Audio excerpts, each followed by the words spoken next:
లోకాలు ఏలే నీ కంట్లో కన్నీరా? లోకాలు బాగుండాలని విషాన్ని మింగినప్పుడు రాని కన్నీరు ఇప్పుడెందుకు వస్తుందయ్యా? కన్న కొడుకు తల నరికినప్పుడు పార్వతీదేవి కన్నీరు పెట్టింది గాని నీ కంట్లో కన్నీరు రాలేదే. ఇప్పుడు ఏ కష్టం వచ్చిందన్నయ్యా? వీళ్ళను కొడుతున్నారానా? శివయ్య, నీకు ఒక రహస్యం చెప్పరా? వీళ్ళు కొడుతుంటే నాకు చీమ కుట్టినట్టు కూడా లేదు శివయ్య.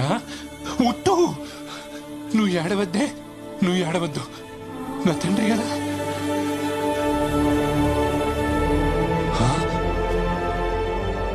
శివయ్య కంట్లో రక్తం, శివయ్య కంట్లో రక్తం, శివయ్య కంట్లో రక్తం, నా శివయ్య కంట్లో రక్తం.